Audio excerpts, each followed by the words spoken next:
If you're not curious, you're staying on the prescribed path and you're generally safe because the prescribed path was made by someone before you or was told by you that that's the right path, and so you don't get eaten.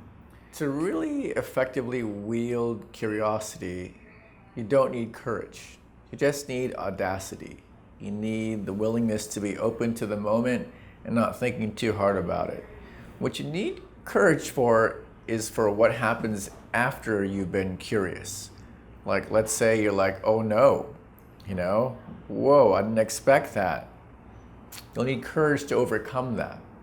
If you are weak-willed, if you're like, oh, I'm audacious and I'm curious and like, and give up, then what was the point of being curious? So you have to have the courage to say, well, I didn't expect this.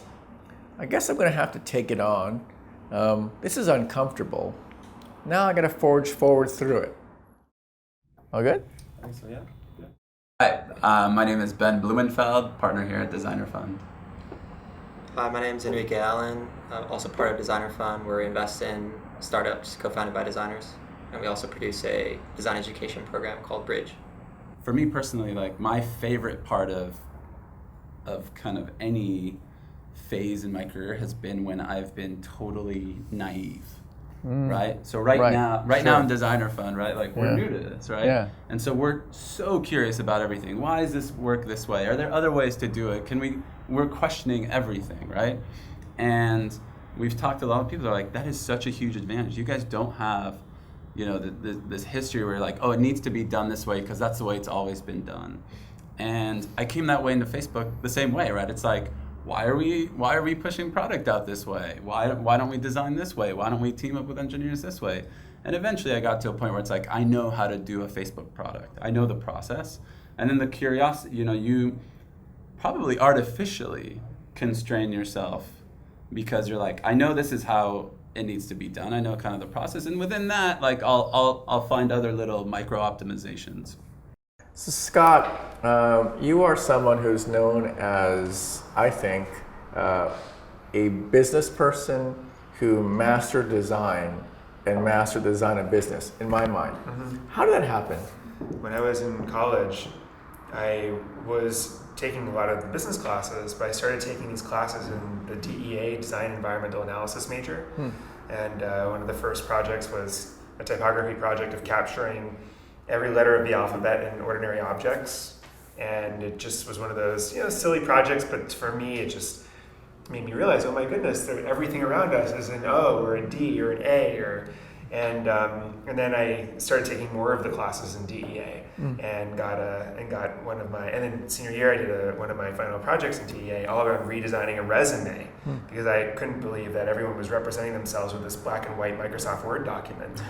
And I thought, gosh, shouldn't there be a better designed way of representing your talents and your skills and your interests and your experiences? And this was, 2001, where it was, the internet was there certainly, but it wasn't like it is now. And so I think that was where I became interested in information design, but I didn't call it that. I didn't even, in fact, think that I was learning to design. I just thought it was communication of ideas. And then I think I had a traditional business job after graduation, but everything I kept doing on the job that I felt I was noticed for was design related. It was taking information and using Adobe Illustrator to it presented in a certain way to my colleagues who typically saw something printed out from Microsoft Word. So it was always using design to make things understood. I think that people who are curious or stay curious when they're older have generally had good experiences being curious. I think those people who refuse to be curious just had really bad experiences, a lot of them when they were younger, and they were like, whoa, this is bad to be curious. I think in my case, I've generally had a good experience being curious. Like Skillshare, what is that? I don't know. Guys show up, they have cameras. What am I going to learn? All kinds of things. Robert Suarez. I was trained as a formal industrial designer. I spend most of my time consulting at IDEO, a great innovation design firm. almost 2 years ago, I left to kind of change my life and started as employee number one here at Level Money, building an organization and product from scratch. My most recent change now is that I'm going to go off and try something else and kind of follow my curiosity to the next thing. I honestly don't know what that is yet. I think we're all curious. I see it in kids. I work with kids. They're all very curious. I think everyone's curious. There's not a curious person, in my opinion, and a non-curious person. Recognizing that it is curiosity and recognizing that there's value in there is something that our school system and as kids is kind of engineered out of us. People like me have to come back to it. You have to like retrain yourself to be curious again. I think a lot of people get out in the natural world and they're very curious and they're very inspired by things. But they don't recognize that directly can translate to a solution. For everyone, once they kind of, become what they perceive as experts in an area, their curiosity, they stop questioning everything, right? And I think you have to, otherwise you're going to drive yourself crazy. But I would say, I think it is important to every so often come back and almost take that total naive mindset of what you're doing, right? Like, should I be doing it this way? Like, take a total step back. Should we be doing it in a totally different way? I think curiosity comes from asking questions about what doesn't make sense. Like, I was a big fan of Sesame Street. One of these things doesn't belong here. Three of these things are kind of the same. So you keep looking for what doesn't quite fit. And when I saw computers in the old days, the Mac shipped with a microphone that what people would put in their desk. No one really needed them at all.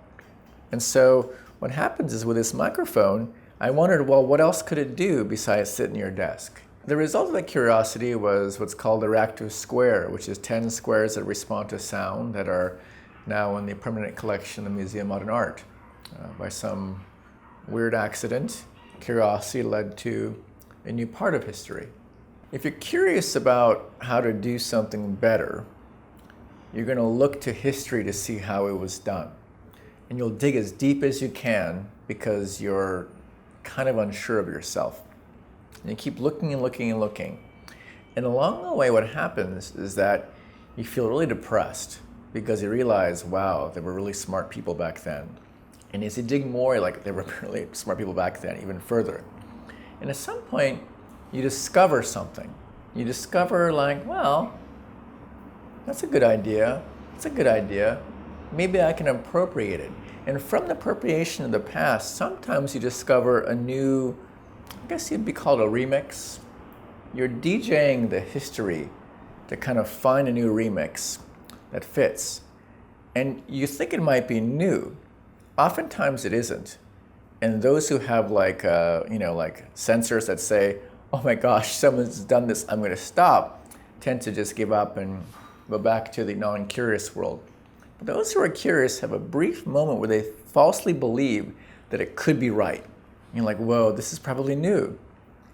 And they sort of flesh out their discovery. And they feel it's built upon history, so it must be kind of new. Curiosity leading to the past, to new discoveries that get remixed, and you run with it.